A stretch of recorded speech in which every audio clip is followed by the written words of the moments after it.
दो प्रकार के सोच के लोग होते हैं, या यूं कहें काम वासना और काम पुरुषार्थ। काम वासना को अधर्म कहा, पाप कहा, और काम पुरुषार्थ को धर्म कहा। जितने भी तीर्थंकर महापुरुष आज हुए हैं, हो रहे हैं, होंगे, उन सब के माता पिता ने विवाह किया। विवाह एक पवित्र बंधन है। आज के बच्चे थोड़ा सा इससे डगमगा रहे हैं। ये मत समझना कि विवाह कोई पाप है। गृहस्थ धर्म कहा, श्रावक धर्म कहा। विवाह को एक प्रकार से हम यूं कह सकते हैं कि बिना विवाह, आचार्य श्री जी का एक हाइको है, बिना विवाह प्रवाहित हुआ क्या धर्म प्रवाह।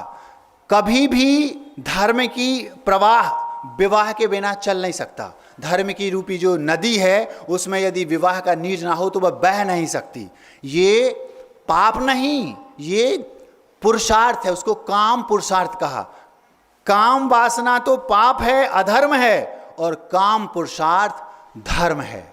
आचार्य श्री जी ने एक बार, मैंने उनके मुख से सुना था, काम पुरुषार्थ वासना नहीं, उपासना की भूमिका है। भूमिका मतलब उपासना की भूमिका, मतलब जिस स्थान पर खड़े होकर आप धर्म की ध्वजा को फहराएंगे वो भूमि है काम पुरुषार्थ। कई प्रकार के लोग दुनिया में रहते हैं। वे सर्वश्रेष्ठ हैं जो 20-22 वर्ष की उम्र पर पहुंच गए और उस समय उन्हें समझ में आ गया कि हमें विवाह न करके दीक्षा लेनी है, हमें आजीवन ब्रह्मचर्य व्रत को स्वीकार करना है। और उन्होंने ब्रह्मचर्य व्रत को स्वीकार कर लिया और दीक्षा लेकर के, जैसे आचार्य श्री विद्यासागर जी महाराज, उन्होंने 20-22 वर्ष की उम्र में ही दीक्षा ले ली, आजीवन ब्रह्मचर्य व्रत ले लिया और आज दुनिया में डंका बजा रहे हैं। ये वे लोग हैं जो पाप से कोसों दूर शुरुआत से ही रहना चाहते हैं, एक हो गए। कुछ लोग ऐसे भी होते हैं जो जम्बू स्वामी जैसे होते हैं। वे वैसे जिन्होंने विवाह तो किया लेकिन विवाह उन्हें करना पड़ा। जम्बू स्वामी की कहानी आपको कुछ दिन पहले महाराज जी ने सुनाई थी, आप लोगों ने सुनी होगी।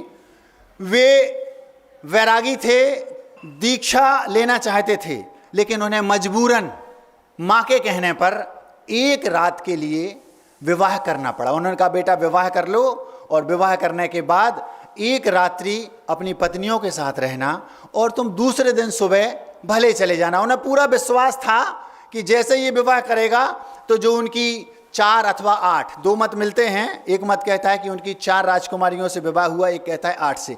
वे सब जम्बू स्वामी से विवाह करना चाहती थीं, लेकिन उन्हें विश्वास था कि हम विवाह कर लेंगे तो उनको उस रात में हम उनको बातचीत करेंगे, उनसे चेष्टाएं करेंगे और हम उनको फंसा लेंगे। ऐसा उन्हें विश्वास था और उन्होंने इस शर्त पर विवाह किया। और विवाह करने के बाद रात्रि में, क्योंकि जम्बू स्वामी अपने माँ अथवा परिवार के लोगों को संतुष्ट करने के लिए उनके माँ के कहने पर उन्होंने विवाह किया, और विवाह करने के बाद जब रात्रि में वे उनकी स्त्रियां रात्रि भर चेष्टाएं करती रहीं, लेकिन उनका वैराग दृढ़ था। अंदर से वो वैरागी थे, कोई अंतर उनके अंतर्मन पर नहीं पड़ा।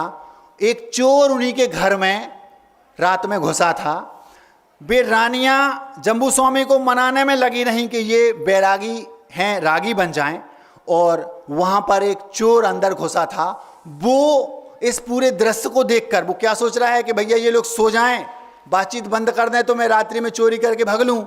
लेकिन वो रात भर चेष्टाएं करती रहीं और जम्बू स्वामी सुबह का इंतजार करते रहे, कब सुबह हो और मैं यहाँ से निकल लूँ। अब वो चोर सोचता सोचता उसके मन में ये बात आई कि मुझे ये बात समझ में नहीं आ रही, जिसके घर में मैं चोरी करना चाहता हूँ वो इस पूरे घर को छोड़ के जाना चाहता है। आखिर इसके पास ऐसी कौन सी निधि इसको मिल रही अथवा मिलने वाली है। रात भर की बातें सुनकर वो बैरागी हो गया। वे राजकुमारियां जम्बू स्वामी को रागी बनाना चाहती थीं, लेकिन जम्बू स्वामी के बैराग ने उस चोर को बैरागी बना दिया, और सुबह जम्बू स्वामी और वो चोर दोनों दीक्षा के लिए निकल लिए। ये है दूसरे प्रकार के लोग। पहले प्रकार के लोग वे जो सर्वश्रेष्ठ हैं, जो विवाह ही नहीं करना चाहते, 20-21 वर्ष की उम्र में गुरुदेव जैसे दीक्षा ले ली, ब्रह्मचर्य व्रत ले लिया। दूसरे वे जो जम्बू स्वामी जैसे जो विवाह तो नहीं करना चाहते थे, लेकिन उन्हें मजबूरन परिवार के लोगों को संतुष्ट करने के लिए विवाह करना पड़ा। माँ को पूरा भरोसा था हमारी राजकुमारियाँ बहुएं संभाल लेंगे, लेकिन ऐसा नहीं कर पाए। कहानी महाराज जी ने आपको सुनाई थी, प्रासंगिक अभी नहीं समझता हूँ। एक और तीसरे प्रकार के हैं, आप सुनकर दंग रह जाएंगे उस घटना को। एक 20-22 वर्ष की कन्या और एक 20-22 वर्ष का युवक, उन दोनों ने ठान लिया हमें व्रत लेना है, और व्रत लेने के बाद दीक्षा लेने की हमारी सामर्थ्य नहीं है। जब उन्होंने दोनों ने ठान लिया कि सामर्थ्य नहीं है, तो ऐसे ही किसी, जैसा आपने 2 दिन पहले परिचय सम्मेलन रखा ना 2 दिन का, ऐसा ही हो सकता है किसी परिचय सम्मेलन में अथवा कहीं उन्होंने अपनी बात रखी हो कि मुझे ऐसी कन्या की तलाश है, अथवा उस कन्या ने रखी हो कि मुझे ऐसे युवक की तलाश है जो विवाह तो करना चाहता है लेकिन वासना से पीड़ित होना नहीं चाहता, वो ब्रह्मचर्य व्रत लेकर जीवन जीना चाहता है। उन दोनों ने पहले आजीवन ब्रह्मचर्य व्रत लिया। आप लोग सुन रहे हैं? युवक ने और युवती ने, उन्हें दीक्षा लेने की उनके अंदर सामर्थ्य नहीं थी, लेकिन काम वासना उनके अंदर जरा भी नहीं थी। उन्होंने पहले गुरुदेव के पास जाकर, जिन गुरुदेव से लिया हो मुझे याद नहीं, उनने पहले आजीवन व्रत ले लिया, और बाद में पहले वो दोनों पति पत्नी भाई बहन बन गए, और बाद में उन्होंने विवाह किया। महाराज जी, जब व्रत लेना था तो विवाह क्यों किया? विवाह दुनिया को दिखाने के लिए, क्योंकि एक युवक और एक युवती को एक साथ कोई स्वीकार नहीं करेगा। तो उन्होंने पहले कंडीशन रख ली, हम विवाह तो कर रहे हैं लेकिन हम आजीवन ब्रह्मचारी हैं। पत्नी जो स्त्री थी उसने भी पहले आजीवन ब्रह्मचर्य व्रत ले लिया, कंडीशन ये रखी। वे दोनों आज इस दुनिया में हैं, आपको पता होगा, 2-4 लोग सिर हिला रहे हैं, उनको पता होगा। सोचो आप, कितनी बड़ी बात है ये। कोई व्यक्ति विवाह के पहले भाई बहन बन गया, उसके बाद विवाह किया। विवाह केवल इसलिए कि हम दीक्षा नहीं ले सकते और कोई दुनिया के काम नहीं कर सकते, हम दोनों एक साथ अपना जीवन यापन करेंगे एक दूसरे के पूरक बन करके। ये कितने पवित्र उनके भाव होंगे, आप कल्पना कीजिए। पहले वे जो गुरुदेव के जैसे विवाह का झंझटे नहीं, सर्वश्रेष्ठ। दूसरे वे जो जम्बू स्वामी जैसे घर के लोगों के संतुष्टि के लिए विवाह किया, और एक रात्रि के बाद शर्त जैसी उन्होंने रखी और भाग गए और दीक्षा ले ली। तीसरे वे जो ऐसे थे जिन्होंने विवाह तो किया लेकिन उसके पहले व्रत ले लिया। चौथे प्रकार के वे लोग, इसको सुनकर आप और ज़्यादा दंग रह जाएंगे। विवाह हो गया दोनों युवक युवतियों का। जब विवाह हुआ और रात्रि में जब वो अपने कक्ष में पहुँचे तो पत्नी कहती है, स्वामिन क्षमा कर देना, हमारा शुक्ल पक्ष का ब्रह्मचर्य व्रत है। हमने इस धरती के देवता दिगंबर मुनिराज से यह नियम लिया था कि हम शुक्ल पक्ष में जीवन पर्यंत ब्रह्मचर्य का पालन करेंगे। ऐसा उसने अपने पति के सामने रखा, और वो पति कहता है, हम आपके नियम को तोड़ेंगे नहीं, आपका नियम हम अपने साथ मन पालने में पूरा सहयोग करेंगे। जब शुक्ल पक्ष पूरा हो गया, कृष्ण पक्ष आया, तो पति कहता है अपनी पत्नी से, आज से तुम मेरी बहन हो, क्योंकि मैंने दिगंबर मुनिराज से कृष्ण पक्ष में आजीवन ब्रह्मचर्य व्रत का नियम लिया था। आप लोगों को सोच करके हिल जाना चाहिए, ये क्या है। ऐसे उन सेठ और सेठानी का नाम था विजय सेठ और विजया सेठानी। विजय और विजया नाम के पति पत्नी थे। दीक्षा तो नहीं ले सकते थे, वो एक एक पक्ष का व्रत लिया लेकिन अखंड उसका पालन किया।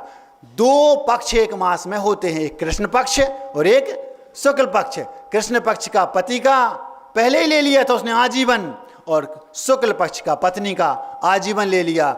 एक पल का भी उसमें फेर नहीं होता। जैसे ही कृष्ण पक्ष समाप्त होता है, अगले समय से शुक्ल पक्ष शुरू हो जाता है। आप होते तो पता नहीं कितने रास्ते निकाल लेते।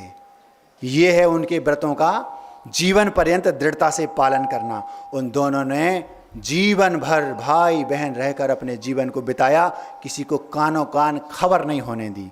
ये हैं वे चौथे प्रकार के लोग। पहले प्रकार के गुरुदेव जैसे झंझटे नहीं पाला विवाह का, गए व्रत लिया और दीक्षा ले ली और दुनिया को हजारों लाखों को और कल्याण कर रहा है, अपना कर रहा है। दूसरे जम्बू स्वामी जैसे, तीसरे वे पहले से तय कर लिया भैया हमें केवल जीवन जीना है, दुनिया को कुछ ना का, इसलिए विवाह दुनिया की नजरों को दिखाने के लिए कर लो, लेकिन हम भाई बहन हैं। चौथे वे जो एक एक पक्ष का नियम तो था लेकिन विपरीत पक्ष का था, उसका शुक्ल पक्ष का, उसका कृष्ण पक्ष का, दोनों ने आजीवन भाई बहन रहकर जीवन बिताया। पांचवें प्रकार के वे लोग, चूंकि प्रसंग अभी 2 दिन से विवाह का चल रहा था और मैं भी उसी अपेक्षा से अपना परिचय की बात मैंने कही, अभी बाद में खोल दूंगा। पांचवें प्रकार के वे लोग हैं जिन्होंने विवाह तो किया और विवाह के बाद स्वदार संतोष व्रत अपने गुरुओं से जाकर ले लिया। स्वदार संतोष वो कहलाता है, विवाह हुआ, गुरुदेव के पास पति पत्नी पहुंचे और पहुंच करके कहते हैं भगवान अपनी पत्नी के अलावा संसार की जितनी भी स्त्रियां हैं, अगर मेरी उम्र की हैं, मेरी बराबर उम्र की हैं तो बहन, बड़ी हैं तो माँ और छोटी हैं तो बेटी। कितनी पवित्र सोच होती होगी उन लोगों की जो सदार संतोष व्रत धारण करते हैं। पति का भी यही व्रत, ये दोनों का होता है। पति क्या बोलता है, पत्नी क्या बोलती है, मेरे पति के अलावा मेरी पति के उम्र के भाई, बड़े हैं तो पिता और छोटे हैं तो पुत्र। अपने पति के अलावा भाई, पुत्र और पिता, अपनी पत्नी के अलावा माँ, बहन और बेटी, ऐसी सोच के लोग भी आज भी हैं। कई अभी विवाह होता है, उसके बाद आते हैं, दरवाज़ा बंद करते हैं और हम लोगों से बात करते हैं, महाराज जी हम आपसे सदार संतोष व्रत लेना चाहते हैं। मुझे इतना अच्छा लगता है, अभी पंचम काल शुरुआत है, अभी एकदम कलयुग नहीं आया। ऐसे भी पांचवें प्रकार के लोग, जितने भी भारतीय समाजों में, जैन समाज के अथवा और किन्हीं समाजों में जितने भी समाज के कर्ता धर्ता हैं, अध्यक्ष हैं, मंत्री हैं, आदि आदि आदि, उन सबको इस बात को कान खोलकर सुनना चाहिए जो मैं कह रहा हूं। क्या महाराज जी, एक फिल्म देखी थी, उस फिल्म में मैंने एक अवार्ड देखा था पहली बार अपनी लाइफ में, best couple of the year, सबसे उत्कृष्ट जोड़ा एक वर्ष का, इस साल का, जैसे होते ना मिस यूनिवर्स और कई प्रकार के होते ना, ये best player of the year, best actor of the year, ऐसे एक अवार्ड मैंने उस फिल्म में देखा था, best couple of the year. Paryushan में, पर्यूषण के बाद कई सारे सांस्कृतिक प्रोग्राम होते हैं, हमने देखा है। मैं ये सबसे, उन अध्यक्षों से, मंत्रियों से, समाज के कहना चाहता हूं, आपको अपनी समाज में एक और प्रोग्राम रखना चाहिए, best couple of the year, best जोड़ा इस वर्ष का। कौन? जो विवाह हुआ, नए बच्चे हैं, उन बच्चों ने जाकर के महाराज के सामने आजीवन सदार संतोष व्रत धारण कर लिया और वे अलग दिखते हैं, वे जोड़े अलग दिख जाते हैं कि हाँ ये अलग है। हम लोगों के पास हजारों प्रकार के लोग आते हैं, उनके चेहरे को देखकर समझ में आ जाता है कि ये best couple of the year के हकदार हैं। क्या होगा महाराज जी इससे? इससे ये होगा, अच्छाई को प्रमोट किया जाएगा। और जो दूसरे हैं, जब आप 100, 50, 500 लोगों के सामने भीड़ में उनको प्रोत्साहित करेंगे, उन्हें सम्मानित करेंगे, महाराज जी ये वे जोड़े हैं जिनको 5 बरस हो गए विवाह किए, ये वे जोड़े हैं, इन्होंने नियम ले लिया, अपने पति के अलावा सब पर पुरुष हमारे भाई, पिता और पुत्र हैं। इस स्त्री ने और इस पति ने नियम लिया है माँ, बहन और बेटी की नज़र से दूसरों को। आप सोचिए समाज में एक कितना अच्छा एक मैसेज जाएगा। तो आप सबको ये प्रत्येक वर्ष अपने कॉलोनी में, अपने नगर में ये रखना चाहिए, best couple of the year. ये सबसे अच्छे हमारी समाज के जोड़े हैं, इन जोड़ों को 50,000 हजार लाखों रुपए देकर प्रोत्साहित करो, क्योंकि जो बच्चे विवाह कर लेते हैं, और आगे मैं बताने वाला हूं किस टाइप के, उससे वे बचें, अच्छाइयों को प्रोत्साहन मिले। उन बच्चों को आप इनाम दीजिए और सबके सामने चिल्लाकर बोलिए कि ये वो है, इनका ऐसा नियम है। ये 5वें प्रकार के लोग हैं।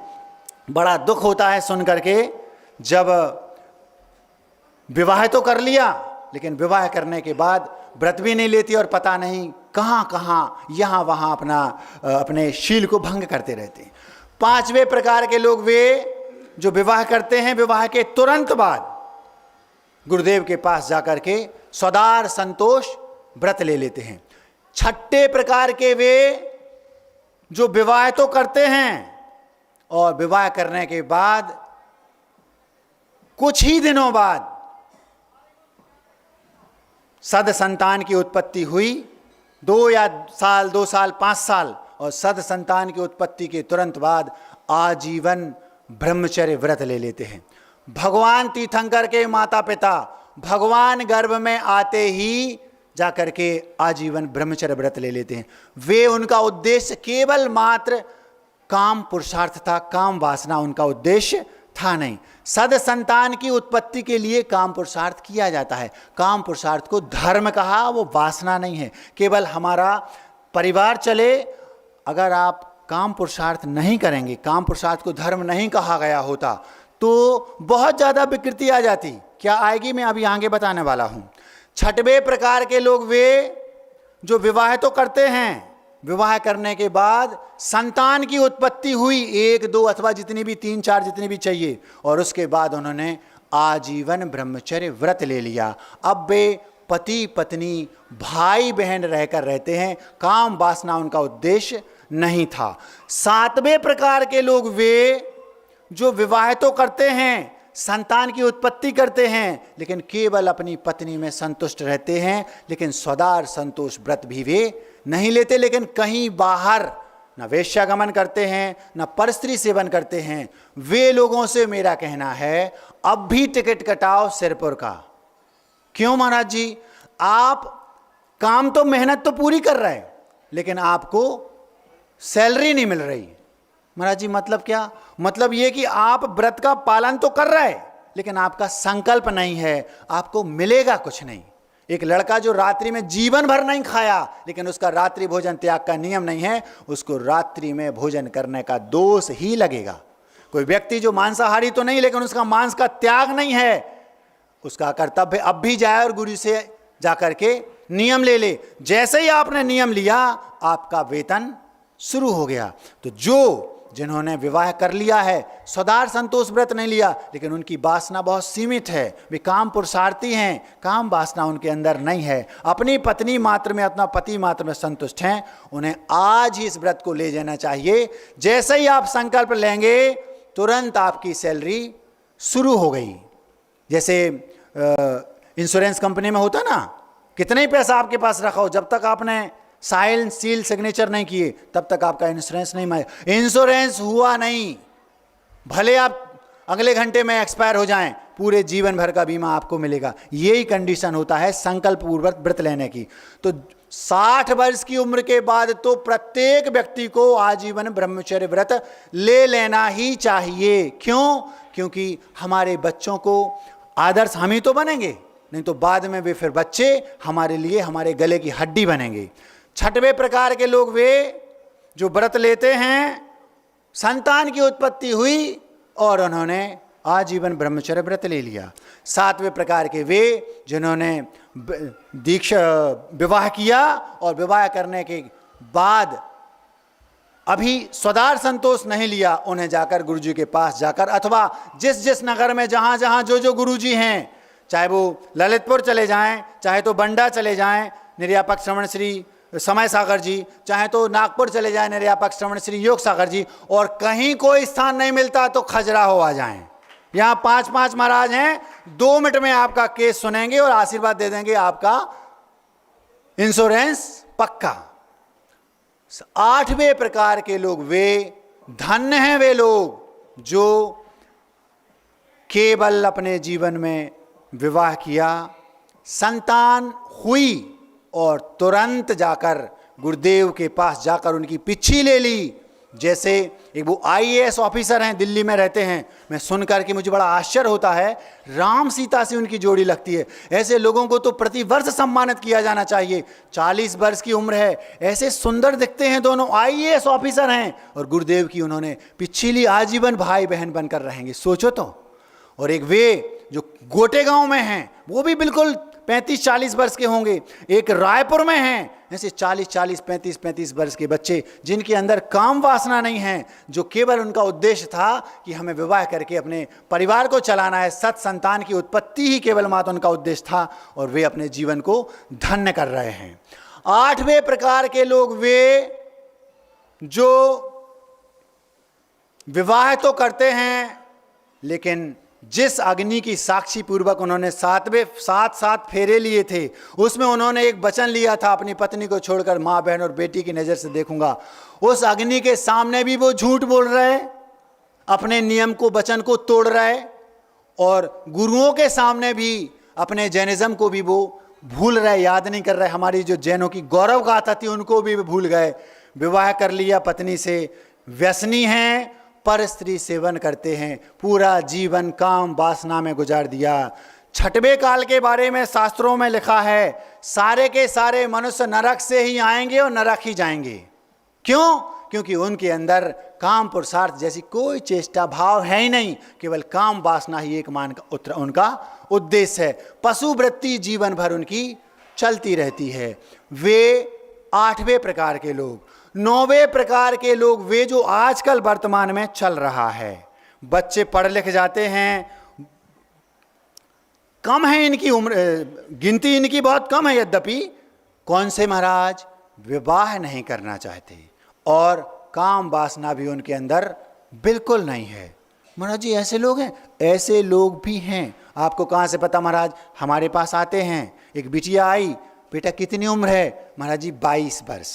क्या करती है? ये पढ़ाई करती हूँ। क्या करना है? महाराज जी विवाह नहीं करना। क्यों? हमारे अड़ोसी, हमारे पड़ोसी, हमारे माँ, हमारे पिताजी, ऊपर वाले सबको देख लिया महाराज जी, बहुत झगड़ते रहते हैं, इतना टेंशन है, विवाह नहीं करना। तो क्या करोगी? व्रत ले लो। महाराज जी व्रत, भावना व्रत लेने की है, लेकिन दीक्षा लेने की सामर्थ्य नहीं है, और व्रत ले लूंगी तो दुनिया हंसी उड़ाती है, ये देखो व्रती हैं। तो क्या करना? व्रत भी नहीं लेना। तो व्रत भी नहीं लेना और विवाह भी नहीं करना, तो क्या स्वच्छंद रहना है? क्या करना चाहती है? नहीं महाराज जी स्वच्छंद भी नहीं रहना, मैं संकल्पित हूं अंदर से, वासना मेरे अंदर बिल्कुल भी नहीं है। ऐसे लोग यद्यपि बहुत कम है, मंद कसाई होते हैं बेचारे, लेकिन वो विवाह से डरते हैं, इतनी सामर्थ्य नहीं कि वो दीक्षा ले लें। ऐसे लोग भी हैं। ऐसे लोग अभी 5, 7, 15 दिन पहले हमारे पास आए थे, इसलिए मैंने आपको ये उदाहरण में एक रखा। वे दीक्षा भी नहीं लेना चाहते, व्रत भी नहीं ले पाते, क्योंकि दुनिया को बताना। इन बच्चों से मेरा कहना है, जो अभी 2 दिन पहले आपके यहाँ परिचय सम्मेलन हुआ, अपनी बात को इस परिचय सम्मेलन में भी रख सकते हैं। क्या करेंगे महाराज? कह दो, कई ऐसे लड़के भी होंगे, तो उनसे वो जो दूसरे नंबर के बताए थे, तीसरे नंबर के, कि विवाह करना है जीवन बिताने के लिए, और दोनों पहले व्रत ले लो गुरुजी से जाके, और बाद में विवाह कर लो, भाई बहन जैसे रहना, क्योंकि कोई ना कोई चाहिए। नहीं तो क्या होगा? उस बिटिया से मैंने कहा, बेटा अभी तो ठीक है, भविष्य में जब तुम और उम्र हो जाएगी, 40-50 की होगी, फिर क्या होगा? तो हमने कहा कोई एक साथी चाहिए। तो भाई बनाकर दुनिया को पति दिखा करके ऐसा कर सकते हो, अथवा कोई और गुरुजी के पास जाकर रास्ता ले लो, अथवा चुपचाप गुरुदेव से जाकर व्रत ले लो, किसी को दुनिया को मत बताना। कम से कम इनकमिंग होने लगेगी, सैलरी आपकी मिलने लगेगी। ये 9वें प्रकार के लोग, ये सारे के सारे, एक आध को छोड़ दिया जाए, सब सम्मान के पात्र हैं। कितनी पवित्र भावना है उनकी, आप सोचिए। 10वें और सबसे निकृष्ट लोग वे जो ना तो विवाह करना चाहते हैं, ना व्रत लेना चाहते हैं, वासना जिनके रग रग में समाई है, पूरी दुनिया की नाक में दम इन्हीं लोगों ने कर रखा है। सारी सामाजिक व्यवस्था इन्हीं लोगों ने बिगाड़ रखी है।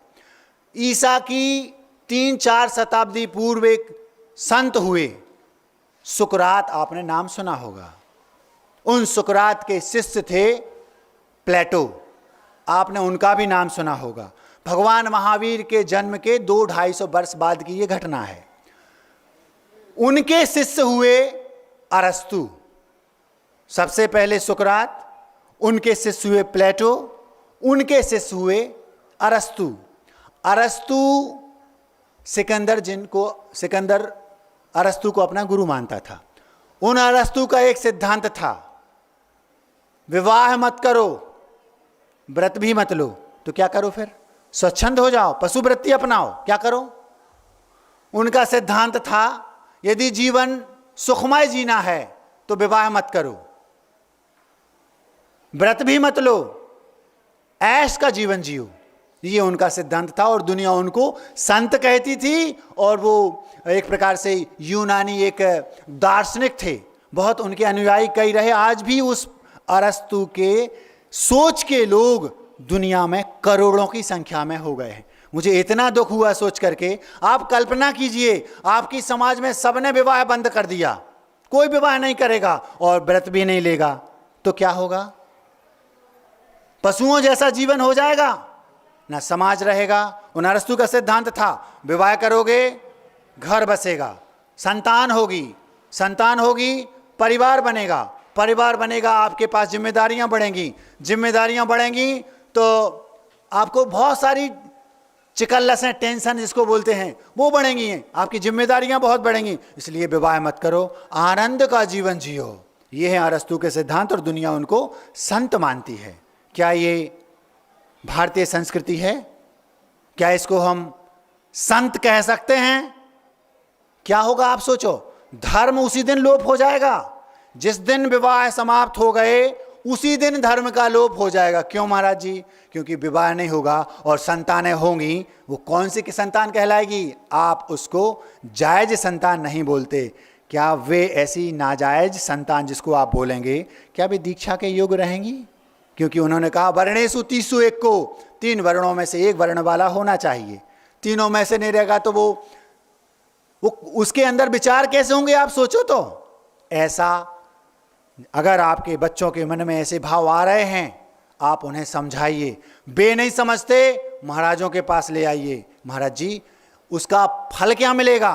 महाराज जी उसमें बुराई क्या है? सबसे बड़ी बुराई तो ये है, वो वासनाग्रस्त होगा, परस्त्री सेवन करेगा, वेश्यागमन करेगा। एक बार के काम सेवन में 9 कोटि जीवों की हिंसा होती है। सबसे बड़ा उसमें पाप ये है। महाराज जी क्या होता है? एक बार पहले बोल चुका हूं, प्रासंगिक है इसलिए पुनः कह रहा हूं।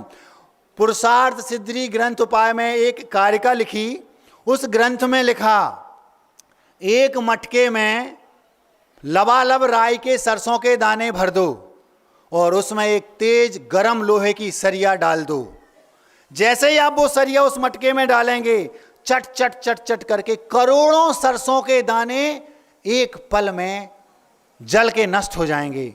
बिल्कुल वही कंडीशन एक बार के काम सेवन में 9 कोटि जीवों की हिंसा बिल्कुल वैसे ही होती। इसलिए वासना पाप है, इसलिए उसको व्यसन कहा। व्यसनी व्यक्ति नियम से नरक ही जाता है।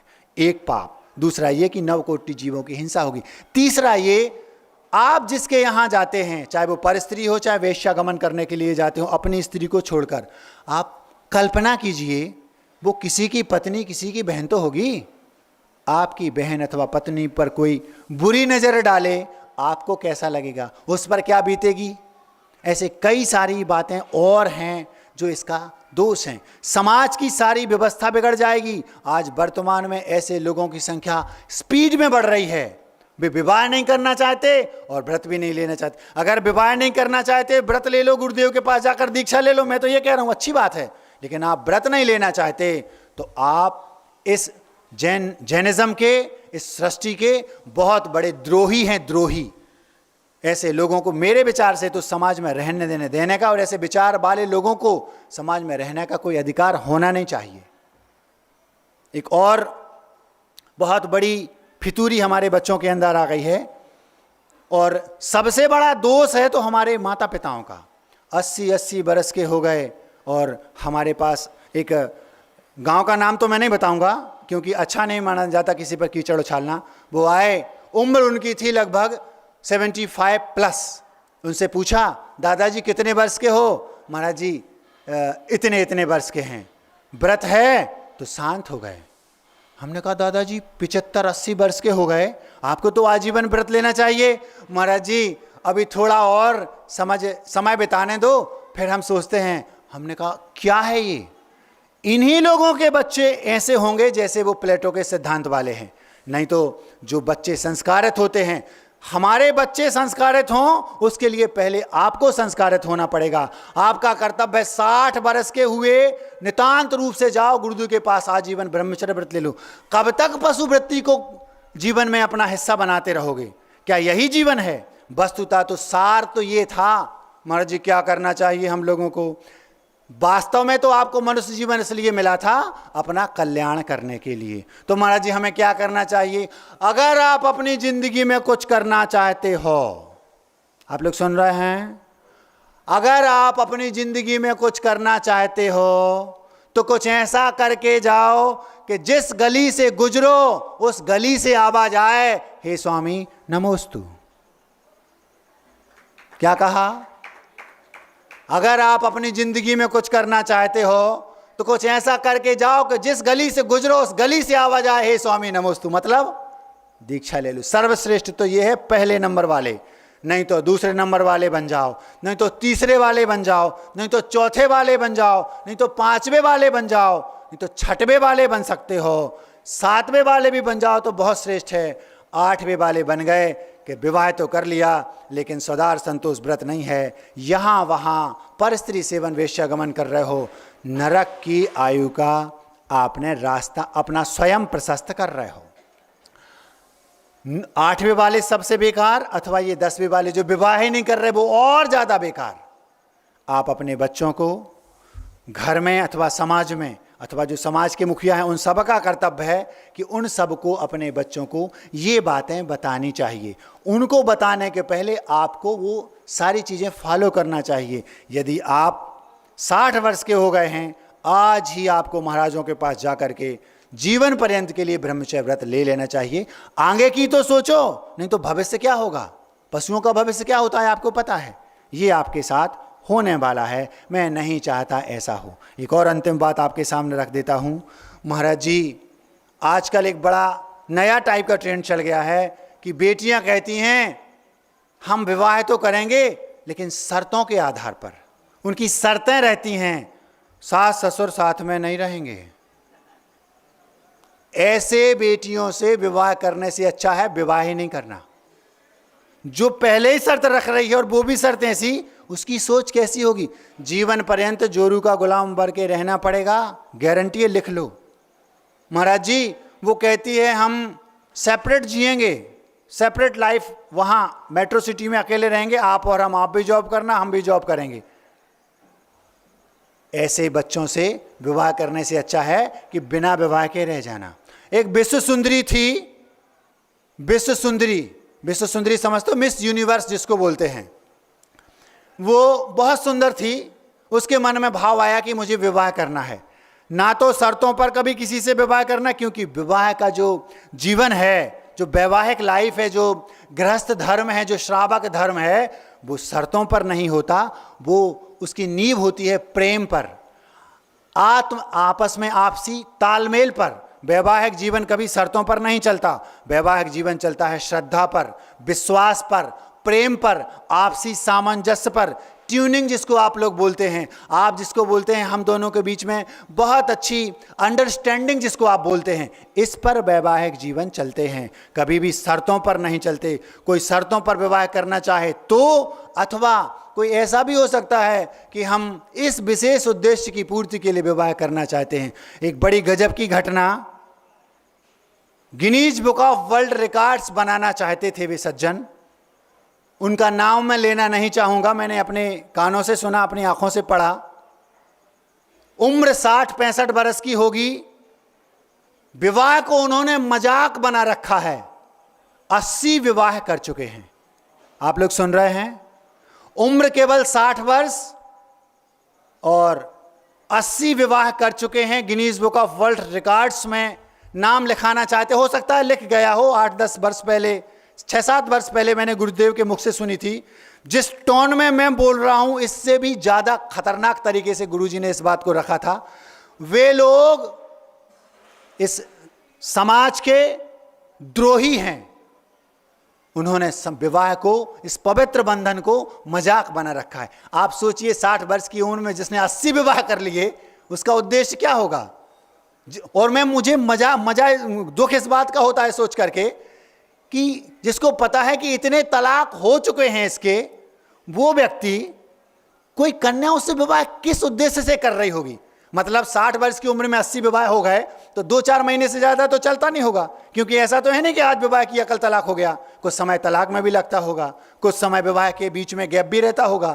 तो 60 वर्ष में जो 80 विवाह कर चुका, उसकी सोच क्या होगी, उसका उद्देश्य क्या होगा। क्या इसको हम विवाह कहेंगे। आज के जो नेता हैं अथवा आज की जो हमारी न्यायपालिका है, इनको इस बारे में सोचना चाहिए। ये क्या है, मजाक बना रखा है विवाह को।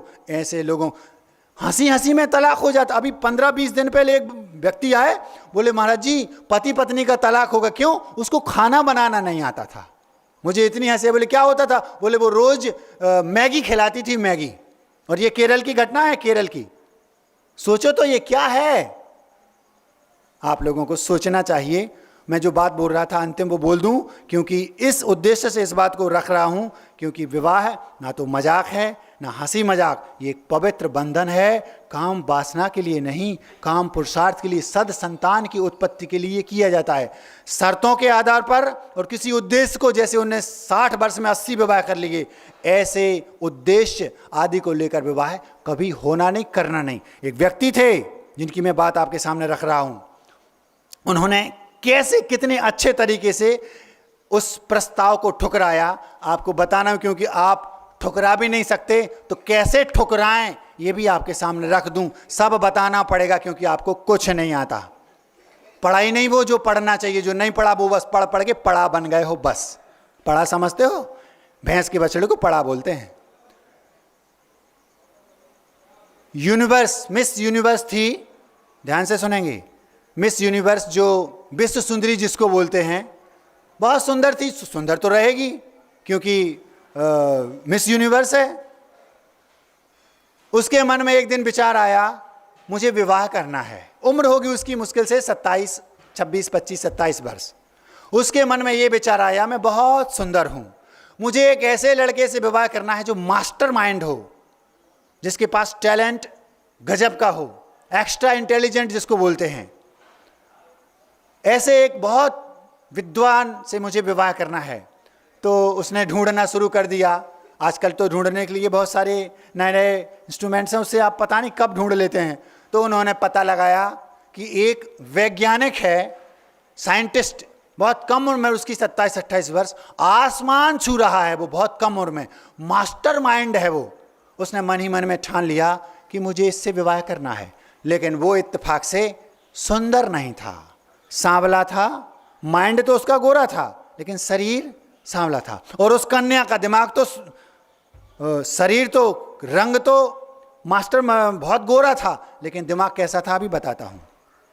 उसने क्या किया, अपने पीए को उस वैज्ञानिक के पीए के पास भेजा, प्रस्ताव रखा कि मिस यूनिवर्स आपसे मिलना चाहती हैं। वो मिस यूनिवर्स का जब प्रस्ताव उस वैज्ञानिक के पास पहुंचा, बोला उनसे कह दो कि क्यों मिलना चाहती हैं। तो उन्होंने कहा कि वो कारण तो नहीं बताएंगी, बस मिलना चाहती हैं। तो उन्होंने कोई जवाब नहीं दिया। समय बीतता गया, 1-2 महीने में जब जवाब नहीं आया तो वो मिस यूनिवर्स ने फिर अपनी पीए को भेजा, जाओ उनसे पुनः बोलो कि मिस यूनिवर्स आपसे मिलना चाहती हैं। किससे? साइंटिस्ट से। वो साइंटिस्ट बहुत एक एक पल का उपयोग करता था, एक एक समय को व्यर्थ नहीं गंवाता था। तो उसने क्या किया कि बोल दिया, उनसे बोल दो कि हमारे पास आप मैसेज भेज दें, आपको काम क्या है, फिर हम सोच के आपको समय देंगे। जब दूसरी बार भी उसने कोई समय नहीं दिया तो वो तीसरी बार 1-आध महीने के बाद सीधी पहुंची और बोलती है कि मिस यूनिवर्स आई हैं, आप अपने मालिक से बोल दो। उसके पीए से बोलती है, पर्सनल जो असिस्टेंट था, कि आपसे मिलना चाहती हैं। तो बोले पहले तो पीए आता था उनका, अब वो स्वयं आई हैं। हाँ, क्या काम है? तो बोले मैं आपके मालिक से सीधे बात करूंगी, मैं आपको नहीं बता सकती। तो उन्होंने कहा ये तो पीछे पड़ गई। तो उन्होंने कहा एक काम करो, उनसे बोल दो हमारे पास अलग से तो कोई टाइम नहीं है, जब हम भोजन करते हैं उस समय हम अपनी जो डाइनिंग टेबल है उस पर भोजन कर रहे होंगे, यदि वे उस समय आकर अपनी बात हमारे सामने रखना चाहें तो रख सकती हैं। तो उसने कहा यार बड़े भाव खाते हैं आपके मालिक, उसमें चूंकि उसको विवाह करना था। तो उसने कहा ठीक है हम तैयार हैं। उसने डेट दे दी कि इतने तारीख को वो आएंगी और उस समय आप भोजन कर रहे होंगे, तो उस समय वो आपके साथ बात कर लेंगे, उस समय आपका पीए को दूर भगा देंगे क्योंकि वो आपसे डायरेक्ट बात करना चाहती हैं। ठीक है। निश्चित तिथि पर वो जो मिस यूनिवर्स थी वो पहुंच गई और वो भी एकदम पंक्चुअल थे, टाइम के बहुत पक्के थे। 10 बजे भोजन करने आएंगे तो 10 बजे आएंगे, क्योंकि जो बड़े लोग होते हैं समझदार, वे आप लोगों जैसा समय की बर्बादी नहीं करते, एक एक पल का उपयोग करते हैं। आप तो 10 बजे बोलेंगे और 12 बजे आएंगे। तो उन्होंने फिक्स टाइम पर पहुंची, वो भोजन करने बैठे ही थे। हाँ सर वो मैडम आ गई, हाँ उन्हें बुलाओ। तो वो भोजन करना शुरू कर दिया क्योंकि समय बर्बाद ना हो। वो मैडम बैठ गई, उन्होंने पीए को इशारा किया आप थोड़ा, हम लोग बात करना चाहते हैं। हाँ बोलिए। एक शब्द भी उसने नहीं बोला। किसने? साइंटिस्ट ने इशारा किया, बोलिए। भोजन करना शुरू कर दिया। उनसे भी कहा कि आप भी लो, तो उन्हें अपना फॉर्मेलिटी जो भी होती है आप लोगों की। अब वो बोलती है मैं आपसे विवाह करना चाहती हूँ। वो मिस यूनिवर्स उस साइंटिस्ट से बोलती है मैं आपसे विवाह करना चाहती हूँ। क्यों? उसने फिर इशारा किया, मुंह से नहीं बोला। क्यों? तो वो बोलती है मैं ये चाहती हूँ कि आप बहुत मास्टरमाइंड हैं और मैं बहुत सुंदर, तो मैं आपसे इसलिए विवाह करना चाहती हूँ कि हमारी जो संतान हो वो आपके जैसी मास्टरमाइंड हो और मेरे जैसी सुंदर, इसलिए मैं आपसे विवाह करना चाहती हूँ। वो चुपचाप सुनते रहे, एक शब्द भी अभी उन्होंने नहीं बोला, हंसते रहे। भोजन पूरा हुआ, हाथ धोए, उठते उठते कहते हैं यदि उल्टा हो गया तो। आप लोग सुन रहे हैं? ऐसे आप ऐसे लोगों को जो शर्तों के आधार पर विवाह करना चाहते हैं उत्तर दे करके निरुत्तर कर सकते हैं। ऐसे लोगों को जो शर्त पहले रखें, हम अलग रहेंगे, माता पिता के साथ नहीं रहेंगे, वगैरह वगैरह लंबी लिस्ट। और मुझे बड़ा आश्चर्य होता है कैसे आप हैं, साइन भी उस पर कर देते हैं और विवाह भी कर लेते हैं, और फिर मुश्किल से 6 महीने नहीं होते। एक सज्जन अभी 5-6 दिन पहले आए थे हमारे पास बांदा से। बोले महाराज जी, जिस कोर्ट में तलाक के केस सुने जाते हैं, विवाह के 1 माह से लेकर के 1 वर्ष तक के तलाक के केस 90% हैं। आप लोग सुन रहे हैं? विवाह हुआ, विवाह होने के 1 माह के बाद से 1 वर्ष तक के बीच के 90% केस हैं जो तलाक के लिए सुनवाई के लिए रखे गए हैं। आप सोचो तो क्या है ये किसका परिणाम है? ये उन्हीं शर्तों का परिणाम है। यदि आप डाइनिंग टेबल पर धीरे से कह देते कि अगर उल्टा हो गया तो, उल्टा हो गया का मतलब समझते हो? उसने मुंह से एक शब्द बोला केवल। जो बड़े लोग होते हैं वो बात कम करते हैं, वे बहुत कम बोलते हैं। क्या कहा? वे बहुत कम बोलते हैं, लेकिन जब भी बोलते हैं कम नहीं बोलते। वे बहुत कम बोलते हैं, लेकिन जब भी बोलते हैं कम नहीं बोलते। वो साइंटिस्ट एक शब्द नहीं बोले, एक लाइन में पूरा उत्तर दे दिया। उसके 6 महीने का दिमाग का पूरा एक लाइन में उत्तर दे दिया। अगर उल्टा हो गया तो, मतलब उसने अपना जवाब भी दे दिया और सामने वाले की, मतलब ये कि अगर मेरे जैसा काला और तेरे जैसे दिमाग का हो गया, मतलब तुम्हारे अंदर दिमाग नहीं, इसका ये मतलब हुआ ना। अगर उल्टा हो गया तो इतना बोला और निकल लिया। ये होते हैं मास्टरमाइंड लोग। विवाह करना नहीं ऐसे लोगों से जो शर्तों के आधार पर विवाह करते। अंतिम बात रखता हूं, समय हो गया। वो ये जो आपस में तालमेल बिठाकर नहीं रखते। तालमेल समझते हो? आप समझौता पहले मत कीजिए, विवाह के बाद करना सीख लो। थोड़ी सी कुछ 19-20 पत्नी ने कहा, थोड़ा सा उसको समझौता करके, मन को समझा के रुक जाओ। पत्नी ने कुछ कहा, पति थोड़ा समझा के रुक जाए, पत्नी कुछ कहे रुक जाओ। तो जो विवाह के पहले शर्तें समझौता कर रहे हैं ना, बाद में कर लो तो कभी ये केस वहां जाएंगे नहीं। कहाँ? कोर्ट में। समय बहुत हो गया, एक बात कहनी थी, कभी बाद में रख दूंगा। 10 प्रकार के लोग हमने आपके सामने रखे, उन 10 में से आप किस श्रेणी में आते हैं देख लो। यदि 8वें और 10वें श्रेणी में आते हैं, आपको अभी समय है, संभल जाओ, सुधर जाओ, नहीं तो आपको अपने पाप का कर्म फल भोगना पड़ेगा। दुनिया की कोई ताकत आपको रोक नहीं सकती।